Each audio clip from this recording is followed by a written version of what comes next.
us. All right, let me take you back to Parktown now, where we've heard the testimony of former crime intelligence official Colonel Dhananjaya Naidoo at the State Capture Commission of Inquiry.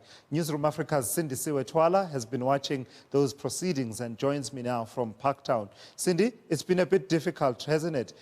Getting out of the starting blocks, it was always going to be a bit tricky, the technicalities of having a witness who's not sitting there physically in front of the chairperson and the evidence leaders with the ability that, you know, when they flip a page, everyone flips to the same page. Take us through what we've heard so far from Dhananjaya Naidoo.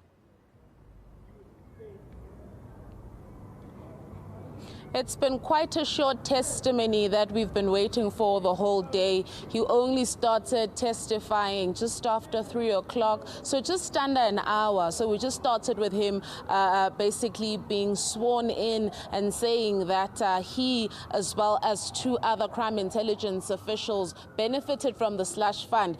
From the onset, he mentioned that the evidence that he was about to give would incriminate him, as well as Soli Lazarus, who was the chief financial officer and head of the slush fund. The slush fund being a secret services account, as well as Richard Mdluli and a certain Mr. Lala that we're still not even able to identify his full names. But what he basically said on the onset was how he started speaking to Khuba's Rolef's Hawks investigator about various dealings within crime intelligence, but the one being the slush fund, on how he too is implicated in that, saying that there was a time where there was 100,000 rand that claim that he actually was part of, that was actually not needed. But what was quite pivotal, I think the story we were all listening to, hoping to find the end of before we were cut off, told that we'll be back on Monday, was how he says that immediately after he had told Soli Lazarus about the engagements that he's had with the Hawks, that their relationship somewhat became strained. He mentioned an incident where Soli Lazarus, as well as 2 other officials, came to his house around 6, 7, how they drove around with him around the block, trying to find out what exactly told the Hawks, and then leading him out to a Soli Lazarus home, which is not far off from him, where he says he felt quite uncomfortable with the manner in which they were asking him questions. Tell me about the aesthetics and the effect in the room, Cindy, because usually, you know, that room will be packed with photographers, and I saw that you know, there's absolutely nothing to photograph in this instance. But also I see that the chairperson, that is Deputy Chief Justice Raymond Zondo, is playing a rather active role in the engagement with Colonel Naidoo, trying to, from time to time, take him back to clarify. There's also the difficulty, of course, Cindy, that some of these people can't even be mentioned by name, the people that are being implicated. Actually, quite the opposite. So what we've been seeing for a while now, for about 5 months, is that here at the State Capture Commission of Inquiry, it's not actually packed. It's usually a couple of regulars, myself and a few others who come here. So this is actually not quite different to what we normally experience. It's only when the likes of former President Jacob Zuma, where it will be packed, and the likes, but more often than not, this is basically how it is on a daily. People listen from home now. But in terms of the mood that we were all having there, we actually quite anticipated that it will be short-lived. We initially thought that maybe it'll continue just after 5 so that we could get something from this key star witness.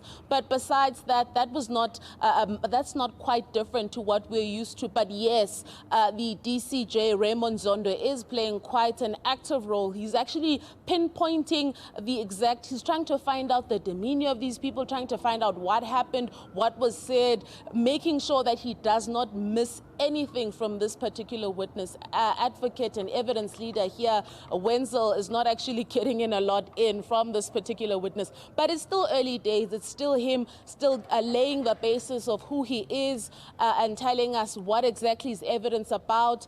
And in terms of the FM09, FM08, those are crime intelligence, former or current crime intelligence witnesses or people, officials rather, that he cannot not name in case they're busy with covert missions and the likes, just to err on the side of caution. But they did say that there's a number of people within crime intelligence, because of the nature of their work, that will not be mentioned by name in order to not blow their cover wherever they're working if they're still in crime intelligence. But in terms of high-profile persons, we're expecting him to name them name by name. So Monday is definitely going to be interesting, where more people, I'm pretty sure, have been glued to watch how far he gets with his testimony. Right, so just finally then, let me take you back all the way to the early part of the day. We heard from innocent Khuba, the IPID head in Limpopo, the latest in a series of witnesses from the police investigative oversight body.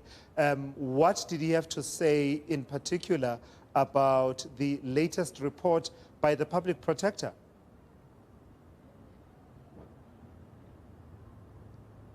So innocent Khuba wasn't even able to talk about it in detail before he even got to the gist of his argument, because what he said was that he criticized the current public protector's report that implicates him, Robert McBride, and various others within IPID. He basically stated that the manner in which it was formulated, but more so the manner in which he is incriminated, according to him, is not right, citing that the appointment that he was, there's a particular appointment that pulls him into that report. Apparently somebody was appointed unduly so and the likes. Before he could actually explain what happened in that appointment and the reasoning behind why he's implicated in the public protector's report, DCJ stopped him, citing that this is recent information that has not been vetted by the commission itself, the commission's legal team, to decide whether it's something that can be presented to him or not, whether it's covered by the scope of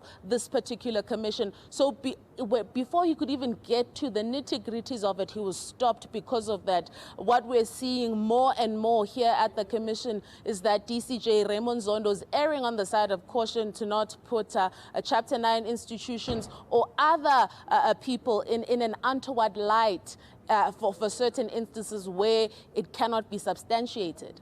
All right, Sindisiwe Twala, take a well-deserved break over the weekend. You are back at the State Capture Commission of Inquiry on Monday to hear more from Naidu from a remote, secret location.